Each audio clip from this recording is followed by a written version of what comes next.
এইমাত্র আপনারা দেখতে পাচ্ছেন অফিসিয়ালসরা, ফেডারেশনের কর্মকর্তাবৃন্দ এবং ফুটবলাররা তারা বের হয়ে আসছেন একে একে ভেতর থেকে। আমরা দেখতে পাচ্ছি কর্মকর্তাদেরকে, তারা বের হয়ে আসছেন।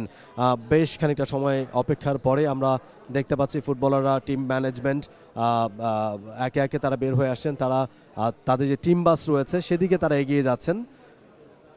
বাংলাদেশ নারী ফুটবল দল রেকর্ড গড়ে দেশে ফিরেছে আজকে।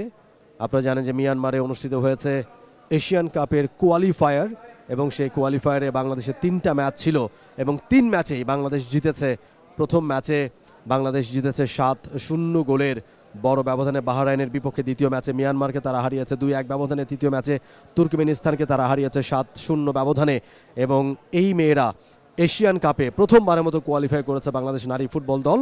এবং আপনারা এই মুহূর্তে দেখতে পাচ্ছেন বাংলাদেশ ফুটবল দলের সদস্যদেরকে, তারা একে একে বেরিয়ে আসছেন এবং টিম ম্যানেজমেন্টের সদস্যরা তারা রয়েছেন, কোচ, অ্যাসিস্ট্যান্ট কোচ সহ ফিজিও প্রত্যেকে রয়েছেন। একই সাথে ফুটবল ফেডারেশনের কর্মকর্তাবৃন্দ রয়েছেন এবং টিম ম্যানেজার রয়েছেন। প্রত্যেকে আমরা দেখতে পাচ্ছি তারা একে একে বের হয়ে আসছেন এবং তারা ভিআইপি গেট দিয়ে বের হয়ে এসে তারা টিম বাসের দিকে যাচ্ছেন। এবং টিম বাসে উঠে তারা বিমানবন্দরে, আর কোনো আনুষ্ঠানিকতা নেই, বিমানবন্দরে ফুটবলাররা কেউ কথা বলবে না, সেটা আগেই জানানো হয়েছে মিডিয়া উইং থেকে, বাফুফের। এবং সে অনুযায়ী আমরা যতখানি জানতে পেরেছি তারা এখন সরাসরি টিম বাসে করে তারা রাজধানীর হাতিরঝিলের এমফি থিয়েটারের দিকেই তারা এখন এগিয়ে যাবেন এবং এমফি থিয়েটারে তাদের সংবর্ধনা আয়োজন করা হয়েছে। For more updates, subscribe to our YouTube channel and click on the bell icon. Follow us on Facebook and Instagram. Download T-Sports app to enjoy exciting games and highlights.